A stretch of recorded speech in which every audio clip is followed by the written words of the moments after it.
Hindi ka ba nagselos sa gumawa ng ibang BL series yun? Nauna po kasi yun eh. Wala akong karapatan magselos okay. eh. Nauna po yun eh. Nauna yun bago sa Gameboys. They started shooting that before the pandemic pa. Tapos ang Gameboys nabuo lang naman because of the Hindi mo pandemic. pwede sabihin, una ka naging akin. Pero papiliin niyo po siya. Tanungin niyo po siya kung sino pipiliin niyo. Tingnan po natin. Actually,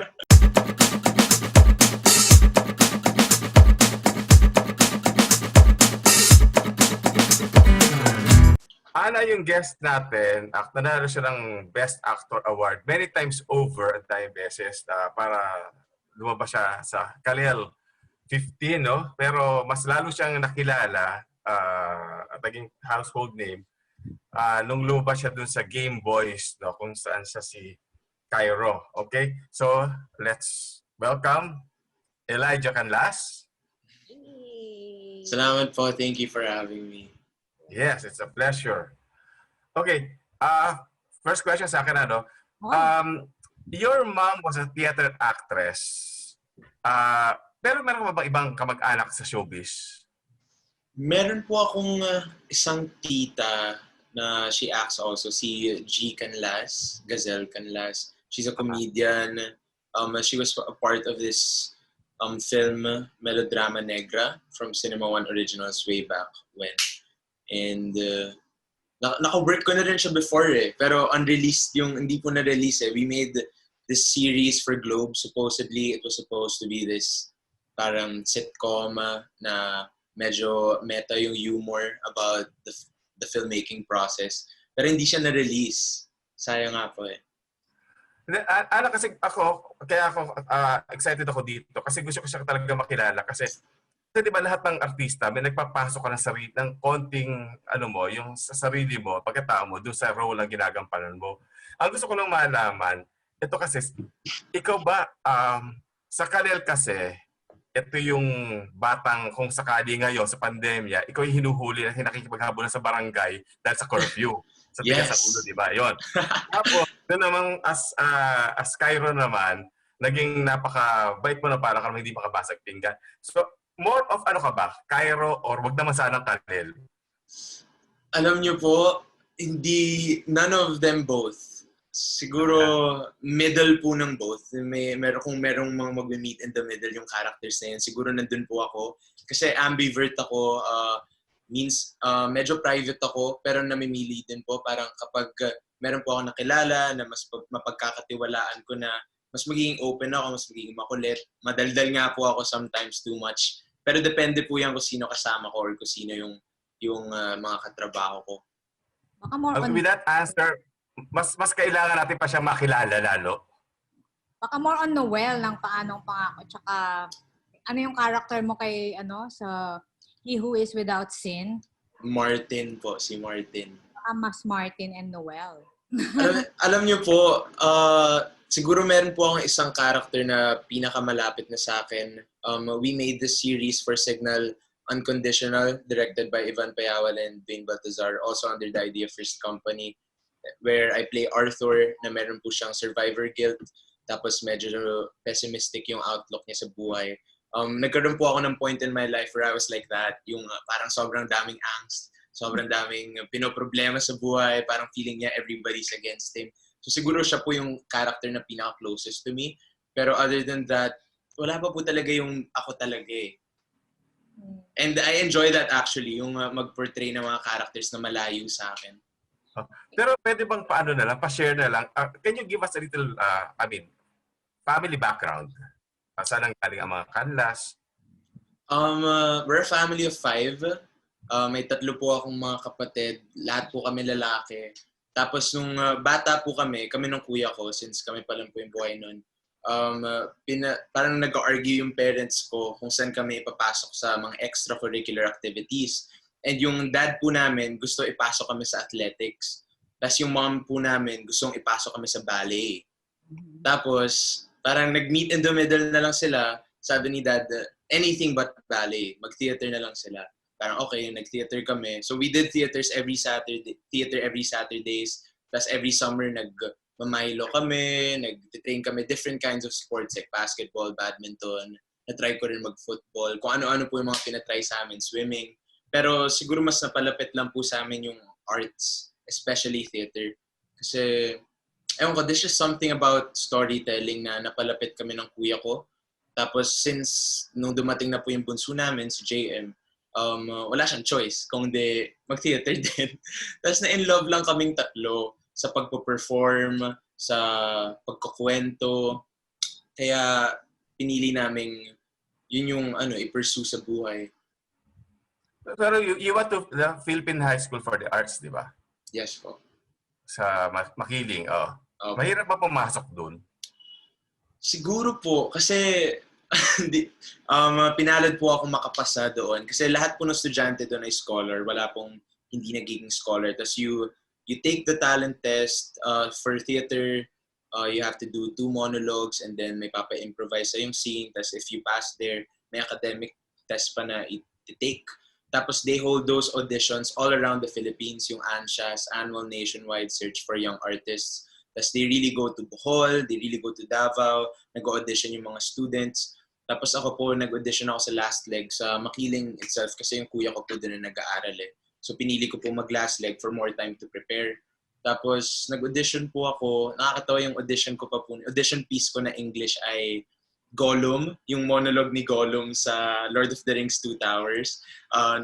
Yung doble cara na something. Tapos ginagaya ko yung voice niya. Tapos yun po yung in-audition ko naman. Tapos meron akong Filipino monologue na ako si Magiting. Tapos pilay ako, nakaganoon lang ako. Tapos drama-drama side naman ng talent na pinakita ko.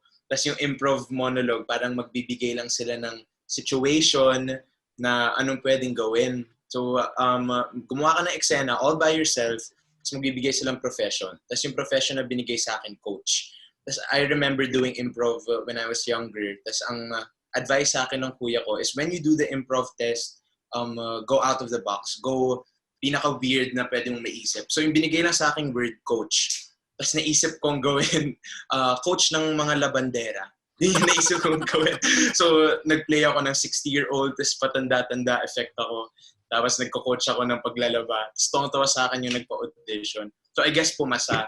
Tapos 3 lang po kaming pumasa. The whole Philippines. In my batch, 3 lang kaming theater majors. Tapos all in all in our batch, we were like 35. I think sobrang out of the thousands at audition, 35 lang kaming nakapasok. So sobrang pinalad po ako doon. Naalala mo ba yung audition piece na yon? It is something that you can still recreate now. Ibang boses na po ako nun eh. Sobrang baby po ako nun eh. Pero naalala ko yung Gollum parang, we want it, we need it, must have the precious. They stole it from us. Sneaky little hobbitses, wicked, tricksy, false. No, not master. Kung agad-agad lang po ako. Si Smeagol, si Golo, nagsishift-shift lang. Gifted ka talaga, no? Thank you po. Okay. My precious. My precious. Lahat ba ng kapatid mo? Pumasok ko din, hindi ko kaya. Ilan kayong Philippine, sa Makiling kayo ilan sa kapatid mo nagpakiling? 2 lang po kami, me and my kuya. Yung bunso po kasi namin, hindi po siya nag-audition na because at the time when he was about to turn high school, nag-work na po siya. He was a part of the show sa ABS Team Yay, sa Yay Channel. It's a kids show. Si John Red yung nagde-direct. Tapos he was also doing voiceovers. Parang ano nga po siya dun eh. Sobrang dami niyang work sa pagdadub ng mga Tagalog movies, yung ganun. Yung mami mo ayaw nang umarte uli? Alam, sa Bacolod kasi yun eh. Bacolod, namimiss niya po, pero hindi ko po alam. Tinatanong namin minsan, parang game naman po siya. Game naman siya, pero hindi na po, she's just really, happy for us and here for sa lahat ng mga anak niya. Saan pala galing yung Jelo mo? Ay, nakakatawa kwento po yan. Kasi ang kasunduan po ng parents ko, kapag lalaki yung pinanganak, the name should start with the letter J. Kasi may mom's J, Jesselyn.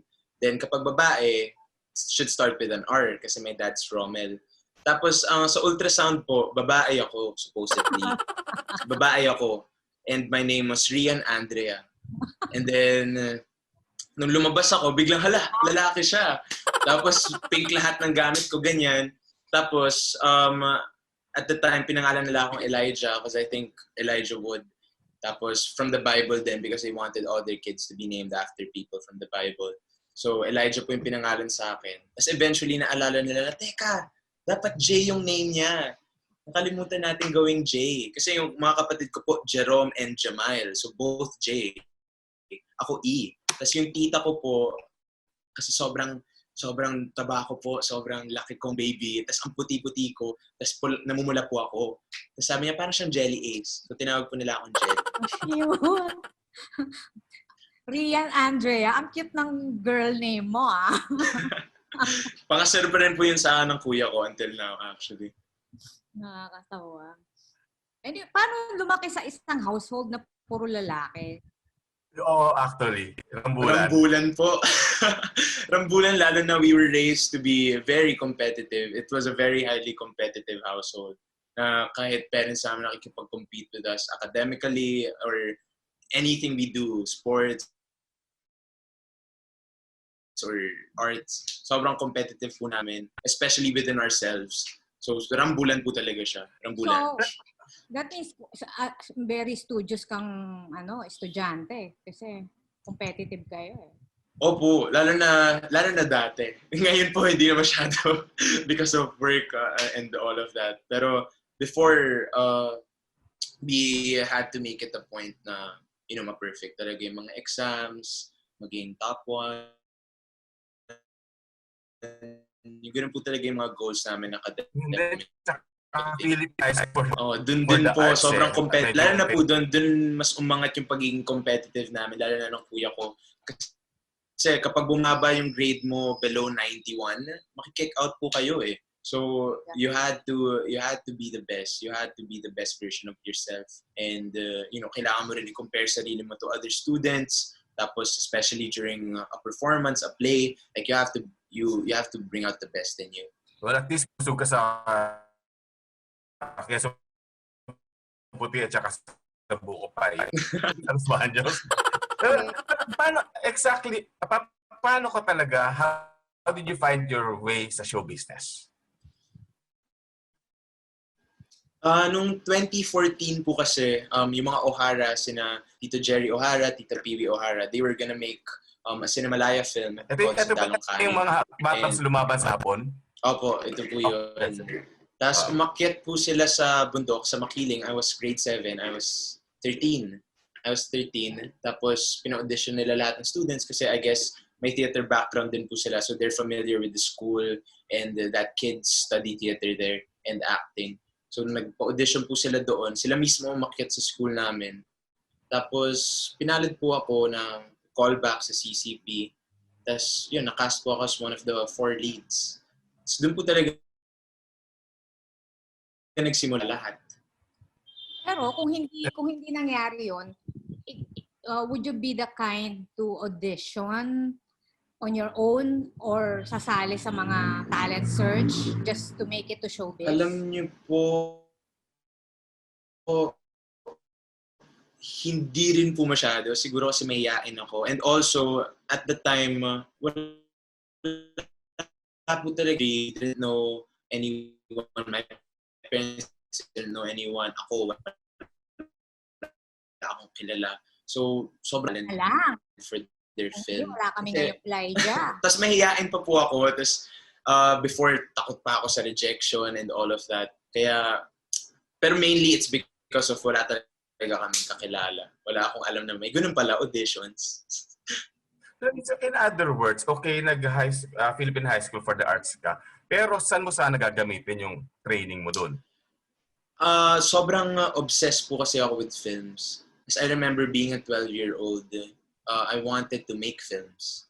Even before that, parang 9 years old pa lang po ako, mahilig na po ako manood. 9 ako, napanood ko na yung Scarface, Godfather, yung mga ganun po pinapanood namin. Kasi family ko rin po mahilig sa movies.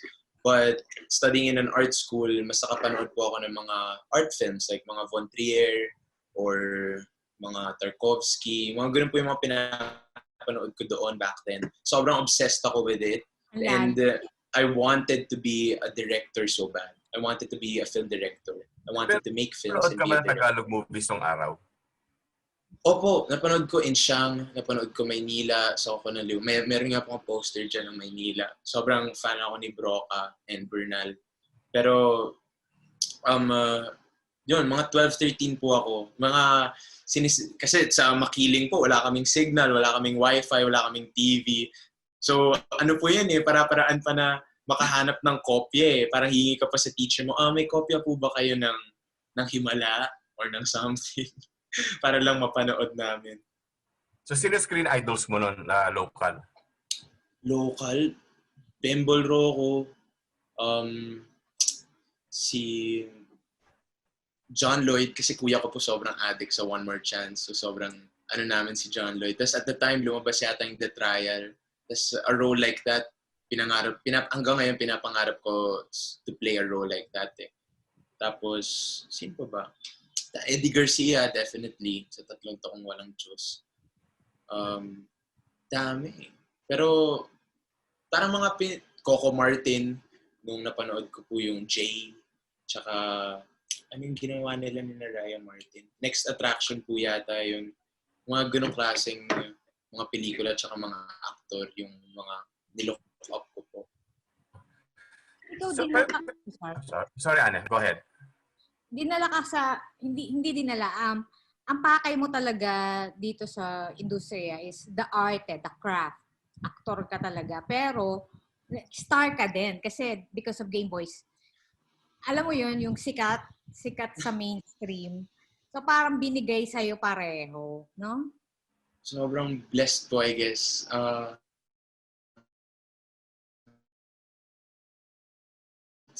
Totoo lang, hindi ko po maramdaman yung trabaho na nakalock in.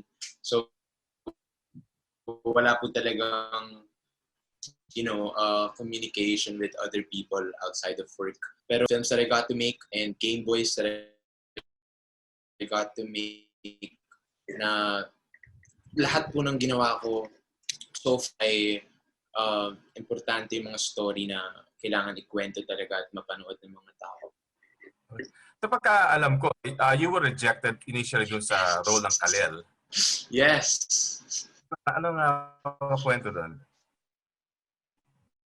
2014 po kasi yun, after Sandalong Cast, hindi ko po alam, may nag-letter lang po sa Makiling kay Sir Vim Nadera, who was our director for at the time, na pag-auditionin yung mga for this Jun Robles Lana film. It was called Ama Namin pa back then.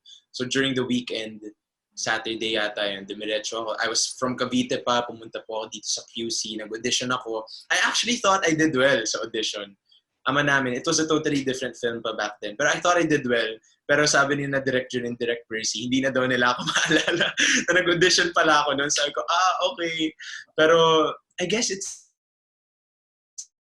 destiny talaga. Kasi 4 years later, 2018, biglang Direct Jun told me that he wanted to cast me for this film that he's doing. It's called Kalel. So little did I know that it was the same film that I auditioned for 4 years ago. Thank God it took so long to finish to actually get that film started. Back then po wala pa yung HIV na device sa pelikula. Yung Yun yung destiny talaga, no? So mabuti nung in-offer sa'yo yung role ulit, mabuti hindi ka na nagmalaki. Hindi po ako ganun. Wala po akong ganung kalaking pride sa katawan ko. Siyempre ako, I would grab any opportunity to work with filmmakers like them. Yeah. Okay, when you were doing Kalel, ano ang mga memories mo kay Eddie Garcia? That he's really early. He's really early. Definitely really early. And still sharp. Very sharp. Yung uma-adlib pa siya and sometimes you're caught off guard kasi grabe yung bigat ng mga yung conversation sa script. Kapag nag-adlib ka ng isa in a Jun Robles Lana script, parang maggaganon yung conversation bigla Pero ang tapang niya, so parang ikaw matcha-challenge ka na, sige, lalabanan ko to si Tito Eddie. Pero I remember look test pa lang po to. Siyempre, notorious na si Tito Eddie for being very, very early. parang look test yata namin 9. So I was like, okay, dahil Tito Eddie nandyan, first time ko siya mamimit, kailangan ko agahan din. So I was there around 8 sa PETA. Nandun na siya. 7:30 pa lang daw, nandun na siya. Or parang, like a little before 7. Grabe siya. Tapos kahit nung mga shoot na po namin mismo, kuwari may 6 a.m. call time, sabi ko, okay, 5, nandyan na ako. Nandun na rin siya. Parati siya nauna. Never ko siyang naunahan. Siguro nung isang beses daw nung late call time siya. Pero never ko siyang naunahan kapag sabay kami ng call time. It's very early. Pero the best memory that I will always remember and I will always treasure is that during his last day, last pong kami, we were shooting that last scene, which was also his last scene in the movie. Nakahiga siya, yun po yung scene na gusto ni Kalel mag-stay na doon. Gusto ni Kalel to live there. Para sa kumbento. Ito sa kumbento, no? Opo, tapos ayaw siyang pastayin ng father niya, ng priest. Tapos I remember, kasi feeling ko, nag-playback si Direct June, as feeling ko last take na yon. So I tinake ko na yung chance na magpasalamat sa kanya because he is a legend and I've always looked up to him. So I said, Tito Eddie, thank you. It's such an honor to work with you. This is really such a privilege. Sabi niya lang talaga sa akin, gumanon lang talaga siya. Sabi niya, ano ka ba? Tapos, like, imagine his voice pa. Tapos, he proceeded to like give me advice. Yung three things that he lives by to have longevity in the industry. Tapos, syempre, naging generous din siya with his compliments for me. Tapos, sobrang kinilig ako. Pero nakinig din ako sa kanya talaga. Speaking of compliments, Elijah, sa edad mong yan, ang dami mo lang natatanggap na accolades. Yung 20 years old lang yan, ha? Left and right. Paano sa murang edad mo hinahandle yung gano'n na para hindi lumaki ang ulo mo? Para maiwasan mo yung... How do you protect yourself? Para hindi ka, alam mo yun, ma-affect na lumaki ang ulo, gano'n. Alam niyo po, ako kasi biggest critic ko talaga sa sarili ko. I've never been satisfied with any of the performance, like fully satisfied with any of the performances that I've made. I'm proud to be a part of these films and all of that. Pero sobrang harsh po ako sa sarili ko eh. And I make it na maging point talaga na harsh ako sa sarili ko dahil I'm always open to learning. I know na hindi ko pa alam lahat. Ang dami ko pang kailangan matutunan. And I just always remember na I'm doing this because I love to do it. And I'm doing this for my family. And syempre grounded din ako because of my family and the people that are close to me. And sobrang pinapahalagaan ko po yung mga relationships na nabubuo in this life. Kasi hindi nyo po mahanap yun with everyone. Teka, nandito na rin lang naman tayo sa topic na yan. Ikaw ba sa bahay, with all the accolades, ikaw ba senyorito ka na sa bahay ngayon? Hindi po talaga. Kagabi lang, naghuhugas pa rin po ang pinggan, ganyan. Siyempre, utusan ako to bring out the trash. Ganun pa rin po. Wala pong difference at all sa relationship namin ever since. Parang, siyempre, I know they're proud of me. Pero hindi rin po talaga kami affectionate bilang isang family eh. Parang, we know we love each other. Pero bihira din kami I love you sa isa't isa, magyakapan, ganyan. Pero I know that they're always gonna be there for me. And wala po akong karapatan na maging senyorito. wala talaga. Best actor, pinagtatapon ng basura? Okay lang po yun. Wala po akong doon. It's my responsibility as a child. Bata pa rin naman po ako. Gul naman sila pagka nanalo siya ng award. Opo, mag-gul po sila. Sobrang nagulat ako nun. Sabi ko, hala, ganun pala din sa kanila do. Sige nga, sa ka mas na-excite sa Urian o sa FAMAS? Ingat ka ha. Sa Urian po. Sa Urian because it was my first na... And no, but I've also dreamt of, syempre, those are the major awards, right? The Urian and the FAMAS. As a kid, as a child actor, bata pa lang po ako doing theater. It's like a joke that you tell your peers, di ba? Para one day magiging Urian winner ako, one day magiging FAMAS winner ako. Tapos, I remember na parang Urian was the first. That's why it was so special to me. And I didn't expect ako bilang harsh nga ako sa sarili ko, I never expect to win anything in life. So parang nung nangyari yung Urian, I thought it would be weird kasi pandemic, tas it was live stream. Pero grabe yung napapatalon ako po dito, tumatalon ako dito. Tapos naka-quarantine ako at the time because I was going to the lock-in for the soap Paano, Pasko pa at the time.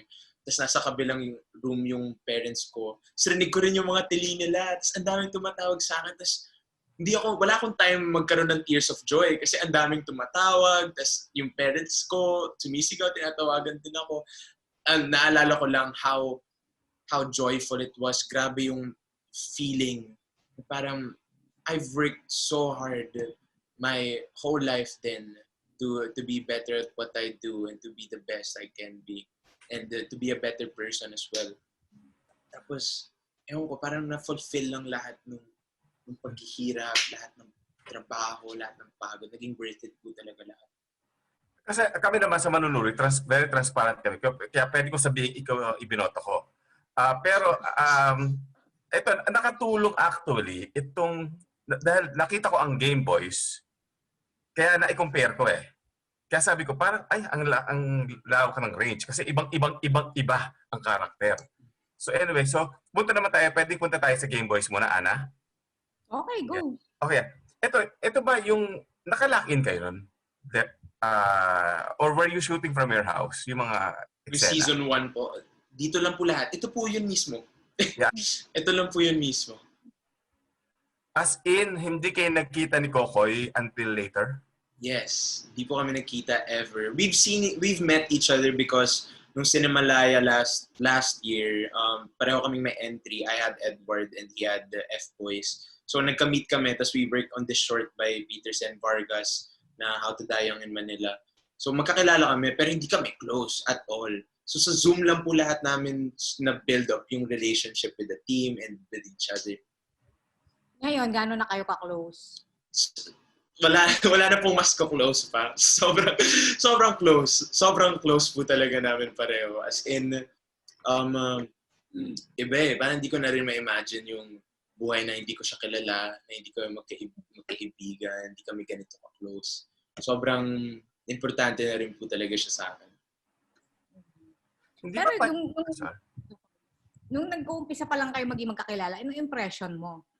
Impression ko po, Sorry, Koya, sorry. Impression ko talaga, sinabi ko na naman po sa kanya to, impression ko talaga, parang mayabang, ganyan. Kasi ako po, nasa sulok lang ako lagi eh, na tatahimik lang ako dyan, kapag may kumuusap sa akin, kakausapin ko yan. Pero si Kokoy, iba yung confidence eh. Kita niyo pa lang po sa lakad niya, sa pagsalita niya. Pero that's far from who he is. He's like one of the most humble guys you can ever meet. Sobrang sincere, sobrang genuine, sobrang thoughtful and sweet. Sobrang mali yung first impression ko sa kanya. Tingin nyo saan galing yung chemistry nyo? Iba eh. Hindi pa magkaharap yan hindi pa magkasama yan may chemistry na. Alam niyo po, naniniwala ako kasi yung mga ganitong klaseng roles na kailangan mag-build up ka ng chemistry with your co-actor, with your partner. Hindi po talaga siya mag-work kapag hindi kayo open sa isa't isa or hindi kayo open, like 100% open to each other. And that's what happened. It was so special because it was during a pandemic. Tapos, syempre, wala kaming ginagawa. Ito yung trabahong gagawin natin. And we were just hungry to act. Sobrang 1.5 months kaming hindi umaarte. Nasa bahay lang. Syempre, acting is our passion. Acting is therapy to us. So parang, nung nangyari na yung first shoot, game na game talaga kami. Tapos, medyo kilala ko naman po siya na I know he's nice, mali yung first impression ko, and he's one of the nicest guys ever. Tapos, sobrang swinerte ko sa kanya because china-challenge siya rin ako the same way I was trying to challenge him. And sobrang open lang namin sa isa't isa na personal lives and especially with the roles. We were ready. Naging ready kami to bear it all out. And that's why siguro nag-click. Wala bang pumaporma kay Pearl? Pumaporma kay Pearl? Hindi po. Mayora po namin yun eh. Mayora namin yun. And iba na rin po yung relationship namin as a unit actually. The whole Gameboys team. Sobrang naging close kami because, you know, when you build a bond like that, especially during a time like what we had last year sa pandemic. I mean, pandemic pa rin ngayon. Pero iba yung last year din po. Parang that's a bond that will never die. Yung fandom nyo kasi, ang turing sa inyo, parang kung paano din mahalin yung mga love teams na no, na babae at lalaki. Parang ganun talaga yung pagmamahal nila. No? I really appreciate that. Kasi it's about time. Wala naman pong difference with like, heterosexual na love team with us, me and Kokoy. Wala talagang difference. It's the same love team. It's also showing love. Kasi nung araw, Guy and Peep. Alam mo ba yun? Opo, narinig ko na po yun. Ngayon, Eddie Koy na. Ngayon, Ellie Koy na po. Oo. Pag Koy tuloy. Elijah. Pagka nanonood ako ng mga past interviews nyo, ang galing nyo mag-banter. Pinag-uusapan nyo ba yun? Kasi si Koy ang mahilig umayudang ganyan. Opo. Tapos ay kaagad. Parang ang tips ng pick-up nyo sa isa't isang gano'n. Pinag-uusapan pa ba yun na talagang built-in na? Built-in na po. Malabo talagang preparation, walang pag-uusap. I mean, we know na may interview, ganito mangyayari, kung anong gagawin. Pero si Kokoy po kasi ang taba talaga ng utak ni Kokoy. Ang bilis ng utak niya. And ako bilang competitive nga ako, bilang gusto ko rin lumaban, first rule of improv, never say no. Always accept the offer. So, kung ano man po ibato niya, tatapatan ko po yun. Kaya siguro nagiging exciting kapag magkasama kami during interviews. Kulot ba siya talaga? O pinakulot lang yun? Kulot po talaga siya. Before po, nagpapastraight pa talaga siya eh. Pero na-realize niya na i-embrace niya na lang yung pagkakulot niya. Bagay naman eh. Bagay. Sobrang bagay. At saka mas yung contrast yung dalawa. Opo, tama. Parang nag-complement. Yes. Kung ang Kyril at saka ang Ellie Koy totoong couple, anong mga couple crisis ang ayaw nyong maranasan? Ako yung mga ayaw ko po talaga, yung selos-selos. Yan. Hate na hate ko yung mga selos-selos or yung pag may maliit na bagay lang tapos biglang magpapalaki dahil lang hindi nagkakaintindihan or dahil lang sa mga misjudgments, nag-a-assume, pinapangunahan. Hate ko po yan kasi I know si Kokoy din hate yan. That's why kami dalawa sobrang open na namin sa isa't isa. Actually, feeling ko nga wala akong tinatago talaga sa kanya at all. Feeling ko alam ko rin lahat ng ganap niya sa buhay. Hindi ka ba nagselos sa gumawa ng ibang BL series yun? Nauna po kasi yun eh. Wala akong karapatan magselos eh. Nauna po yun eh. Nauna yun bago sa Gameboys. They started shooting that before the pandemic pa. Tapos ang Gameboys nabuo lang naman because of the pandemic. Hindi mo pwede sabihin una ka naging akin.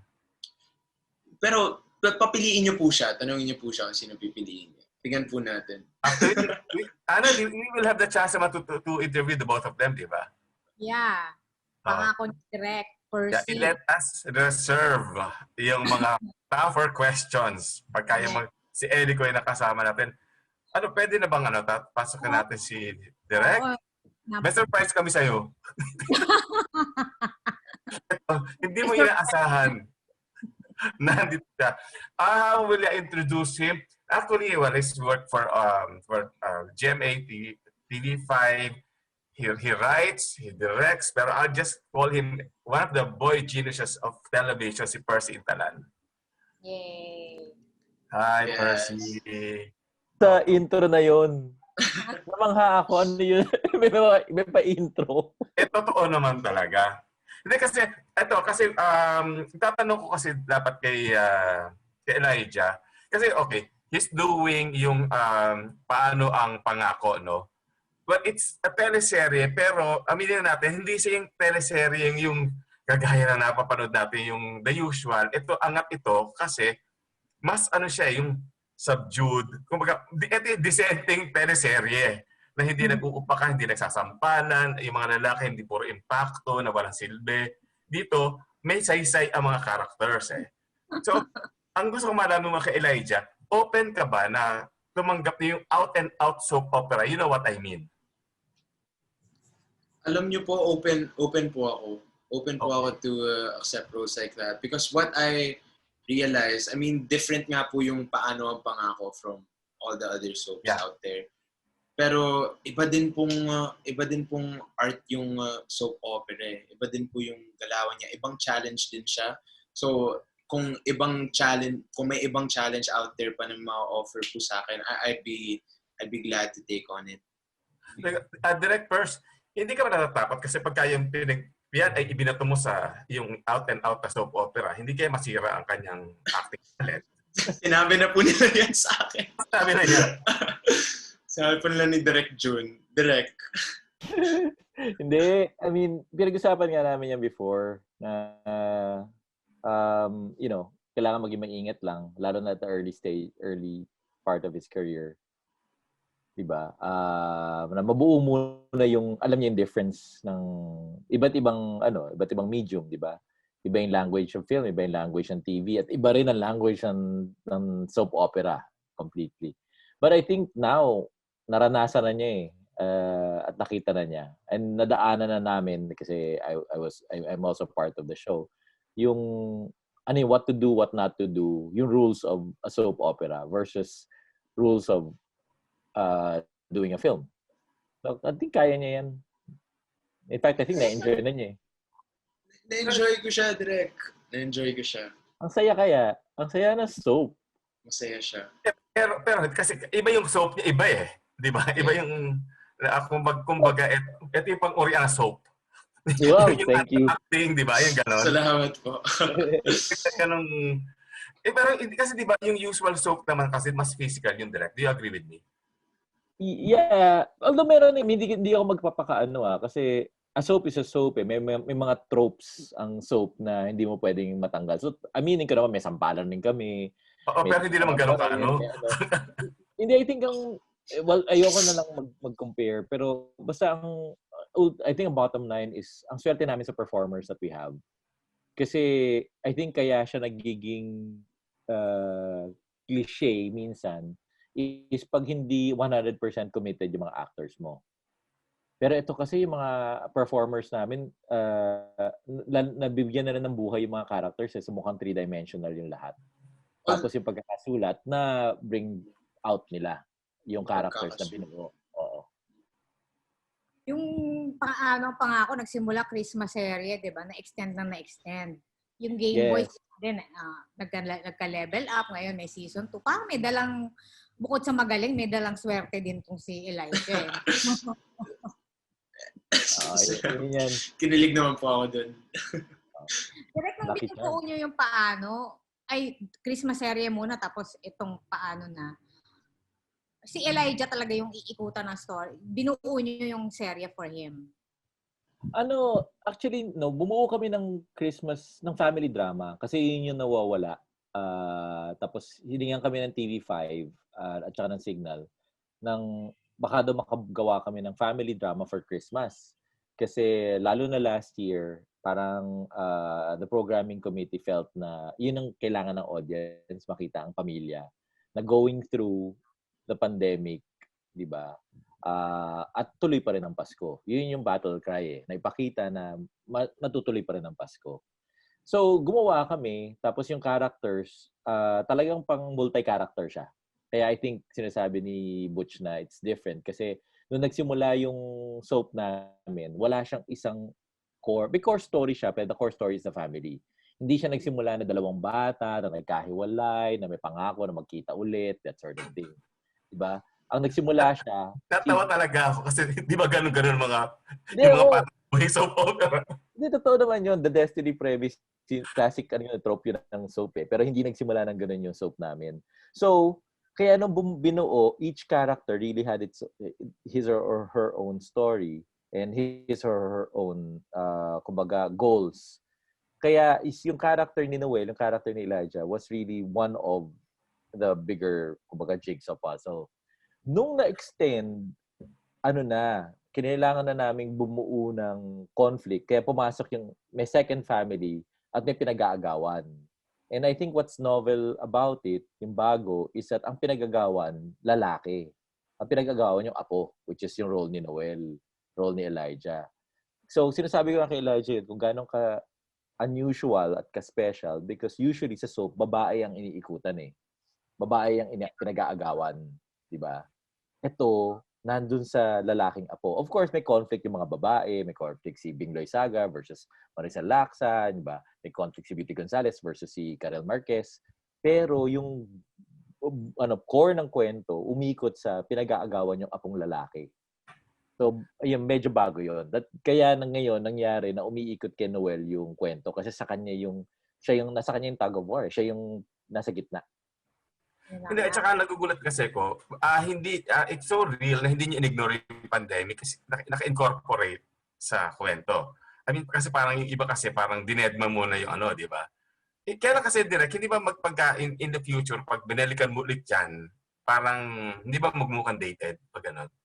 I think ako naman baliktad ang tingin ko, I think it's a time capsule. Kasi ganoon nilang in-embrace namin sa Gameboys eh. Yung philosophy namin sa Gameboys, tinuloy namin sa Paano ang Pasko, which is may pandemic talaga.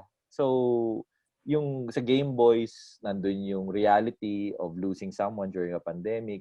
Dito sa Paano ang Pasko, nandun yung how do people cope with a pandemic, na naipit na locked in sila, yung ganyan. And hindi makagalaw ng basta-basta yung mga characters. So, na-address yon. And I think, yun naman ang feeling ko lang, one day, sana we look back at all of this na we can, wala ng pandemic na iniintindi. Pero you can really take a look at this project and see na, ayan ang buhay nun. Yan yung, actually, honestly, I appreciate that. Kasi, parang di ba, parang naging, if you go back sa magiging ng history, kasi parang the Spanish flu na hanggang ngayon naman naalala pa rin natin yun, di ba? So parang yun nga, I'm so grateful nga na you decided not to ignore it. Yeah. Although it was a risk, no?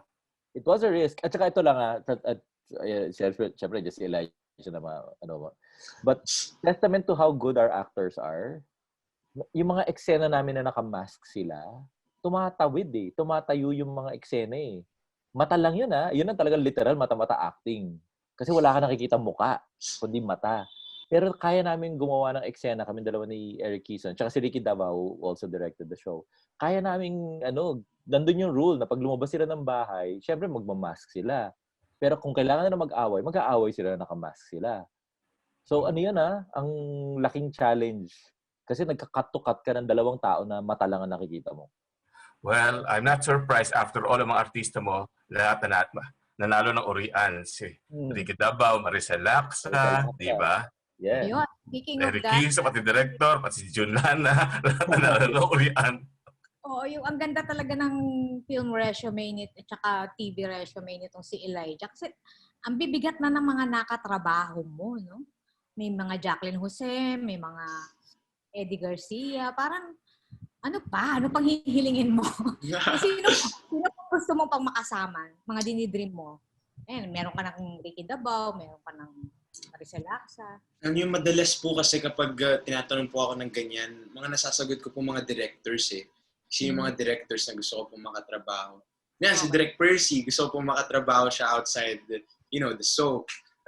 If I'm blessed enough to work with Direk Jun again, si Director Neto Daune, si Dan Villegas, Lav Diaz, sobrang dami pong directors out there, madaming bata din ngayon na magagaling.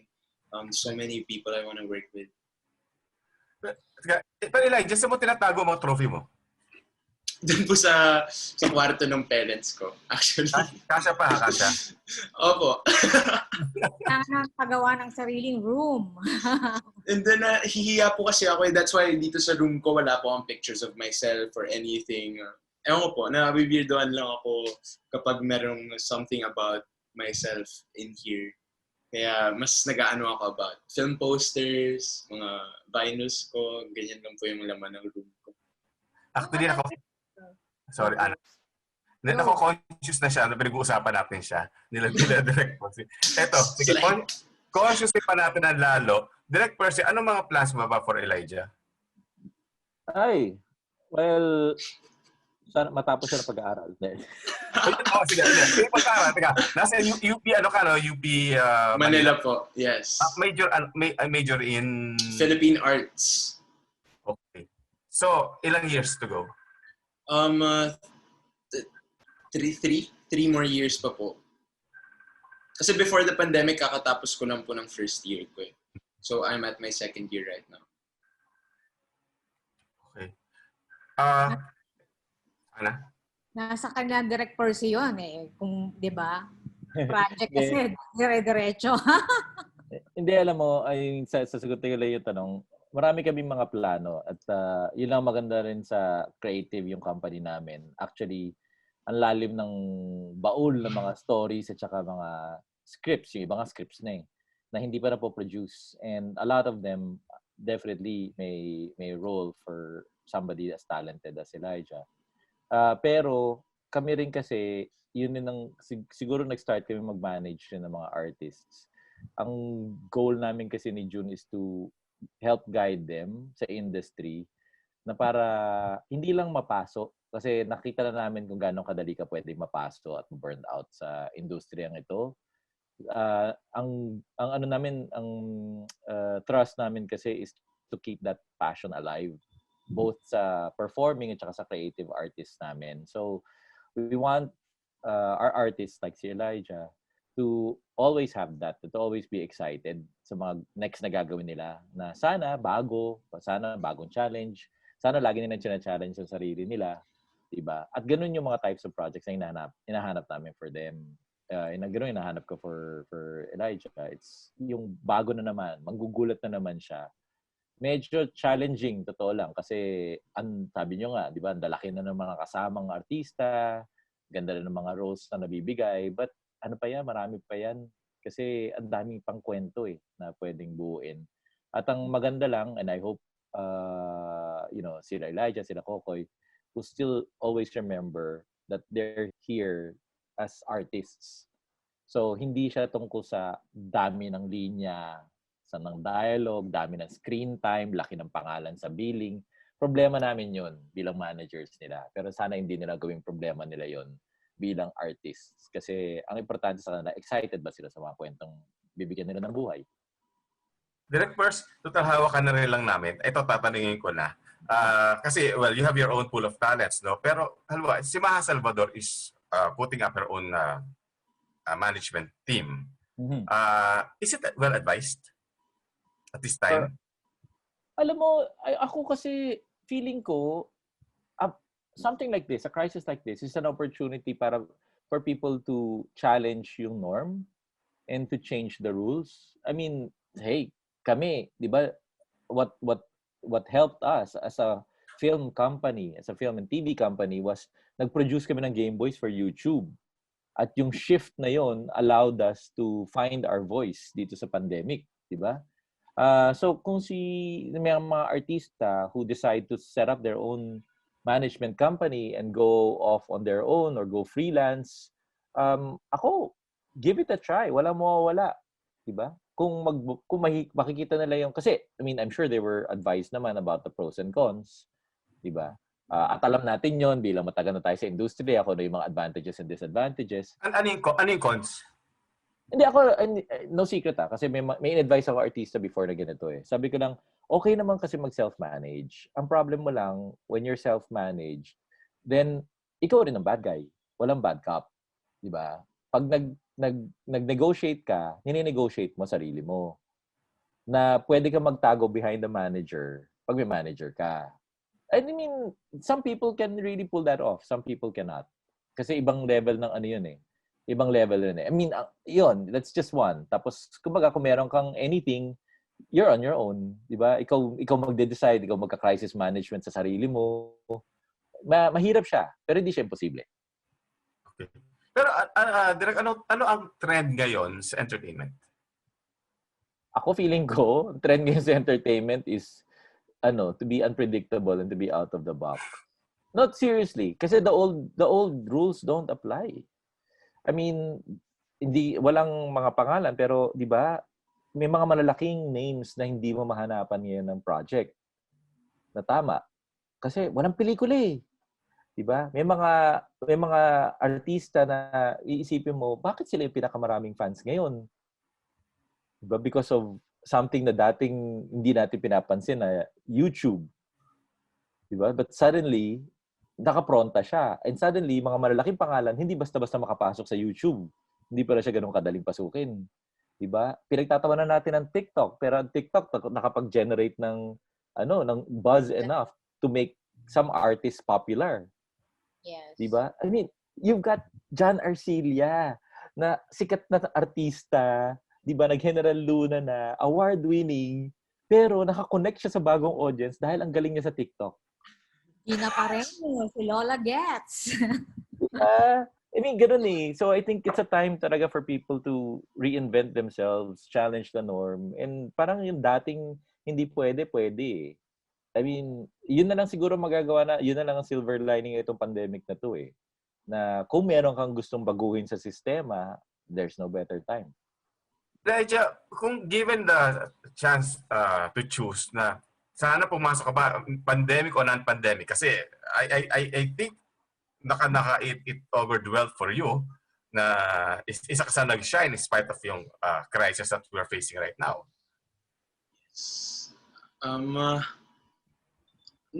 Never ko po, hindi kaya ng puso kong piliin yung pandemic. Nobody wants that. Nobody wants that, and I know how many people are affected by it. But I like to think na, yeah, I was blessed during this time. I was lucky during this time. But I also worked hard po eh. Parang, hindi ko naman po pinabayaan yung mga binibigay na opportunities sa akin. Like, I always make the best out of every opportunity, even during the pandemic. Okay, direct question naman. Sorry, Ana, go ahead. Hindi, tatanungin ko rin si Elijah kung ano pa yung klaseng role na pinapangarapan niya kasi ang lalim na ng range niya ngayon pa lang. Lahat po. Gusto ko magampanan lahat ng posibleng karakter na pwedeng maikwento, pwedeng gampanan. Pero yung mga favorite ko po, something like Dustin Hoffman in Rain Man, Sean Penn, I Am Sam, or Action, ganyan. Gusto ko rin po matry mag-ganun. Keanu Reeves, John Wick, Tom Cruise, Mission Impossible. Ang dami pong roles na pwede pang magawa kasi. And I mean, sobrang swerte kasi lahat po ng mga pelikula na gawa ko or lahat ng shows na gawa ko, wala pa pong same talaga na characters. That's why I'm excited, like what's to come pa. Because gusto ko po talagang malaman kung hanggang saan pa kaya ko. Or ano pa po mga exciting stuff na pwedeng magawa. Direct Percy, parang exciting yung action Oh. May eksenang nagsasurf. Game, gawa tayong surfing. Apocalypse Child ulit to direct. Ganun. Apocalypse Child. Wag mo i-bring up yan dahil gusto niya yan. Surfboy pa na to. Think yourself. Magaling ka na? Ano po yun? Magaling ka na mag-surf. Rate yourself. Mga 7 out of 10. Hindi ko pa po kaya yung mga tricks eh. Pero kaya ko na po by myself. Hindi ko na kailangan yung may nagtutulak or anything. Kahit small waves, kaya ko na pong sakyan eh. Isang lighter note question na lang. Kung meron kang kung sa totoong buhay iiwanan ka ng 2 billion pesos, anong gagawin mo sa 2 billion? Bibigyan niya sa akin. Pangahanap ko po ng vaccine. Pang-fund ko po yan sa mga vaccine para bibigyan ko kung hanggang saan man kaya, kung hanggang ilan yung pwede mabigyan ng 2 billion. Ay, kaya wag natin tanong ng brand. Kaya lang dadaan pa rin sa DOH. Echos. Mahirap lang. Direct first, ang overall situation ng mga artista ngayon? I mean, morally, financially, mentally, lahat. Wow. Hindi ko naman masabi for sure, but I think everybody's feeling the challenge, whether sikat ka, like A-list ka na artista or baguhang kang artista. Pare-pareho ngayon talagang waiting for the right project eh. Alam mo ang big difference, I keep telling people nga, I was talking to somebody kanina, na ang hirap dito sa pandemic pag tinamaan ka na mag-positive ka is unlike before kasi segue ka eh. Monday, Wednesday, Friday nakagawa ka ng soap, Tuesday, Thursday nakagawa ka ng pelikula, 'di ba? Tapos in between may mga guestings, may mga dami nangyayari sa buhay mo. Pero pag ngayon, pag biglang kunyari for some reason or another, nag-fold up yung show na inaabangan mong gawin or na delay. Lock in siya eh. So, biglang, suddenly, hindi ka lang nawalan ng isang araw, nawalan ka ng isang buwan. And hindi ka basta-basta pwedeng tumalon sa susunod na project kasi nakakasana sila. Hindi ka makakalipat ng basta-basta. Kaya I think a lot of freelancers, bukod sa financial, syempre, nandun rin yung getting really down kasi this is an industry that's fueled by passion. Excited ka na gawin tong project na to. Excited ka na kahit ano pa yung role mo, kahit ano pang trabaho mo dun sa show. Diba? This is what you love to do. Then biglang sinabi sa'yo yung hindi mo natuloy kasi uurong tayo ng schedule. Kasi pag umurong ng schedule, give up mo na yung susunod na project mo. Mamimili ka na. Ang bigat na for us. Oo. Yeah. Diba? Ang bigat for us. Kasi dati talaga, ang dami mo nagagawa. Dati parang lahat tayo, which I think common denominator to sa lahat na nasa showbiz industry, meron tayong degree of, Rolling Stones tayo di ba? Gusto natin laging gumagalaw Gusto natin lagi may bago na pupuntahan. Suddenly, parang gagalaw ka ng konti, nandito ka. Tapos maghihintay ka na susunod bago ka makagalaw sa susunod. Yan yung that's a hurdle for this industry. That's a hurdle not just for the actors and the actresses, but also for the practitioners behind the camera. Kaya, nung nag-start ang pandemic, kinento ko naman to kaya namin ginawa ang Gameboys primarily. It's apart from wanting to give people jobs. Kasi we needed to keep the creative machine running. Kasi pag nung time na yun, kung pinatigil pa namin lalo, sobrang madadown yung buong team ko As in, kami lang nararamdaman namin na nadadown kami. And then, I think now is not the time to be able to save, no? Parang walang makakapag-ipon yan kung anong kikitain, parang pang araw-araw na gastusin. Di ba parang gano'n nangyayari, di ba? Totoo. Pantawid siya. I mean, puro pantawid. Medyo, I think somebody said na the way to cope with this is really just taking it one day at a time. Ganun din yung, diba? Kasi otherwise, yung anxiety mo, tataas na tataas And you really don't know. I mean, lahat tayo nagdadasal na 2 weeks from now, a month from now, 2 months from now, 3 months from now, tomorrow, magka-vaccine. Diba? Sana magka-vaccine one day soon para makalabas na tayo, maka-back to normal. Pero honestly, lahat tayo natatakot. Meron pa bang normal? Na babalikan. Direct, how safe is it ba talaga sa mga locked-in tapings? I would say it's never 100% safe. Kasi there are two things People don't understand that this virus pwede talaga siya maging dormant or undetectable at the time na mag-RT-PCR test ka. So, pwedeng nandun ka na sa loob, meron ka pala. And yun yung pinaka-nakakatakot. It's not so much na ikaw ang magkasakit, pero yung, my God, ikaw yun ang hawa sa mga tao. But you don't know. You don't know that. And again, hindi ka naman masisisi ever kung ikaw yun.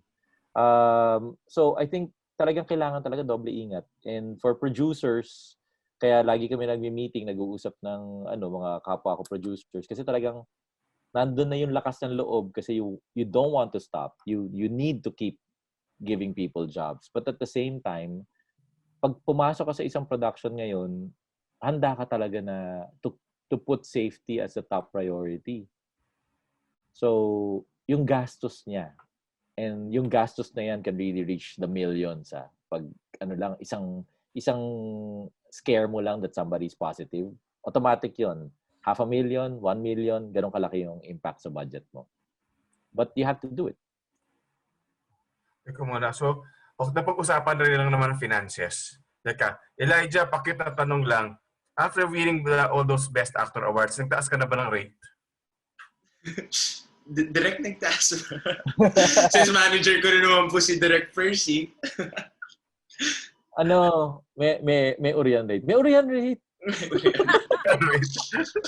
Iba po talaga pag urian. What a blessing. Mm-mm. Wow, Rhian Andrea. Hindi ba alam mo nakakatulong? Thank you talaga sa mga award-giving bodies. Kasi I know that dati merong mga nagsasabi, ang daming award-giving bodies, kanyan. Pero alam mo, one thing that definitely it does is that tumataas not just yung tingin ng industriya but yung confidence mismo ng tao. And I mean, I'd speak for Elijah, but I also speak for all the others. Nakakatulong siya Tapos at the same time, syempre, dahil tumataas ang kumpiyansa mo, mas marami ka nagagawa tumataas rin. Alam naman natin to eh. Yung glow ng artista nanggagaling sa confidence eh. So, lalo nagiging artista sa tingin ng industriya. Di ba? So, ayan, nahihiya na yung isang tao nasa kabila na. Hindi, nakakatuwa po kasi I remember like that night when the Rhian happened, I had the sense like maybe I do belong in the industry talaga. Like after that, sabi ko, maybe I am in the right path. Maybe I can continue making a living out of this and like keep doing what I love to do. Kasi konti lang po yung tao talaga na nabibigyan ng chance na, you know, magawa yung mahal nilang gawin. And after that night, I really thought I belong. So thank you po. Pero Direct Percy, hindi ba nagbago to? Hindi siya pwede magbago. Hindi, pero magbago na good way. Bawal. Nakabantay si Junlan, nakabantay ako, nakabantay pamilya niya. Hindi, pero ano mo, I think, ultimately, and ano to, dito etos, pag ang artista, ang motivation is yung passion for the craft, hindi ka natatakot eh. Diba? Pero pag ang motivation is gusto kong sumikat, gusto kong mahalin ako ng mga tao, gusto kong ano, then matatakot ka. Kasi, ano yun eh, alam mong it's about being a celebrity, alam mong it's about the fame and the fortune. Pero kung nararamdaman mo naman na passion yung driver, then actually baliktad nga eh, na lagi ka naghahanap ng opportunity to keep that passion fueled. Elijah, hanggang kailan mo nakikita sarili mo in the industry? Sana po hanggang mamatay ako. Ha? I want the Eddie Garcia kind of longevity po talaga. I want that. I want to die doing what I love to do. Ganun po talaga. But please don't die in that manner. That was tragic, what happened. Yeah. I don't think anybody, especially him, deserves. Yeah, I know. Staying young, but you're also parang le-level up ka din sa pagdidirect, producing later on. Yeah, I still have this passion kasi storytelling, hindi naman po acting lang yun eh. Especially mga artista nga po, they don't make the stories themselves. They're just devices to tell the stories. So iba po talaga kapag kwento mo, ikaw nagsulat, ikaw magdidirect, vision mo. So pinapangarap ko rin po makapag-direct one of these days. But as of now, I'm really passionate and obsessed with portraying different people. And nandun po ako ngayon. Yun po yung gusto kong gawin sa ngayon. Bago tayo magtapos, pwede bang humingi kami sa inyo ng konting-konting mga patikim about Gameboys Season 2 at saka itong pagtatapos ng Pangako? Paano ang Pangako? Gaano ka, like, gaano kami kikiligin?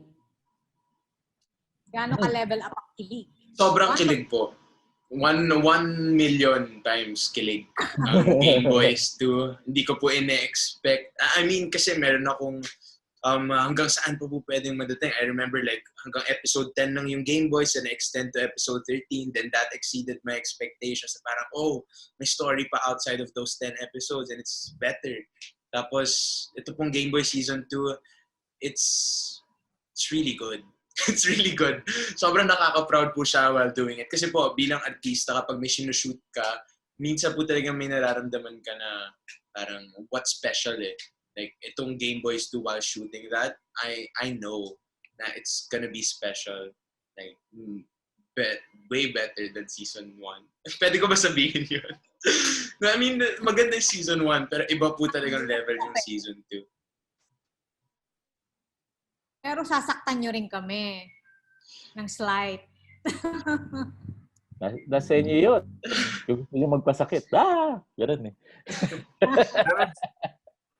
Pero si Bing Loizaga ba sasaktan pa rin lahat ng tao nakapaligid sa kanya? Yung dalawang kilay ni Bing kasi may sariling... May sariling call time yun. Sariling buhay. Hindi, i-announce ko lang, hindi ko lang sabi sa'yo, Ana. Yung finale ng Paano ang Pangako, for the first time, I think, ever, magpi-finale kami ng Black Saturday. Kasi we were supposed to end ng Holy Wednesday, pero ang dami naming material na nakunan at ang hinayang kaming itapon ng itapon. So, meron kaming marathon finale ng Black Saturday. It starts at 2 p.m. It ends Okay. at 8 p.m. It's a 6-hour marathon. Wow. I hope with commercial breaks naman, ano, because Meron naman. go to the bathroom. Yes, may commercial breaks naman. Pero natuwa rin ako kasi I was telling the programming team ng Signal na marami kang material, do you want us to do one more week? Ganyan. Sabi nila nakakasa na yung next na show. Tapos yun nga, biglang in-offer yung Black Saturday. Sabi ko, okay rin yun kasi it's never been done before. Alam mo naman tayo na-excite, di ba? So nagsimula kami ng bagong magpasko, matatapos kami bago magpasko ng pagkabuhay. So, not bad for Christmas area, di ba? Sana inabot nyo na ng Easter. Pinaabot nyo na ng Easter Sunday, no? Oo nga, gusto ko vigil sa lubong. Aside from the fact naman talaga na, well, we will all be home din lang naman, no? Kaabang-abang naman talaga. Well, ako, I really want to know how it will end. Yay, thank you. Yeah. Ayun. Ako naman, Gameboys. Excited na ako. I also, well, ako, biggest fan ako ni Pearl. Ay. Papasok si Adriana dito sa Paano, Pangako. Talaga? Yeah. Tail end? What? As what? Kasi, well, this is an aside. Kasi, yung role ni Danita Paner, si Andy, is coming back. Pero ang problem, for the last cycle, hindi maka-join si Danita. So we had to make the decision to recast the role. So si Adriana stepped in to take over the role. Di ba? Haba ng tinakbo namin. Nagpalit na kami ng artista. Kala mo Game of Thrones eh. Pero pagka sa totoong buhay, mayora si Adriana, so? Medyo mas reserved po siya in real life. Mas tahimik talaga siya. But she's the sweetest, most thoughtful. As in, lahat po actually sa Gameboys team, parang lahat parating nagpapadala ng mga pagkain, lahat nagpapadala ng gifts, ganyan. Nagsisend ng text from time to time. Sobrang sweet po ng mga tao sa Gameboys. Si Adriana, mahiyain actually siya in real life. Pero pag kilala mo na siya, ang bubbly. Basta she lights up the room. Lalo na pag na siya, komportable na siya, she can really light up the room. That's what I love about her. Napaka-thoughtful niya. Talaga. As in, thoughtful yan to the point na magme-message siya sa akin, direct nag-dinner ka na. At dahil yun, alam niyang minsan nakakalimutan ko mag-dinner. Grabe naman. Anyway, nako, ano bang sabihin ko, kundi maraming salamat sa mahabang oras na binigay niyo sa amin today. Salamat din po. Ano naman. At mas nakilala namin maigi itong magaling na batang ito. Ito ako lang kasi itong for Elijah. Ito yung I remember 2015. Ito na yung hiniling ko kay kay Alden Richards yung araw. Huwag kang magbabago. Oo. Opo. Yun lang. Pangako po yan. Ayan na. Pangako yan na. Pangako po yan. Recorded. Imposible din po yan eh. Nandyan po si Direk Percy eh. Gaganon din ako si Direk Percy. Through Zoom, gaganon si Direk Percy. Batukan. Sa Direk Percy, huwag ka rin magbabago. Ay, naku, matanda na ako. Butch? Pwede ko na yan. Pwede na yan. Pwede talaga nitong Elijah kasi mga mentors pang napuntahan niya matitino talaga. No? Okay. Yeah. Thank you. Thank you so much, guys. Thank you so much. Salamat po. Susunod po ulit. More Thank you so power. much. Thank you po. Ingat po kayo lagi. God bless po. Stay safe. Bye-bye. Bye. Ingat po.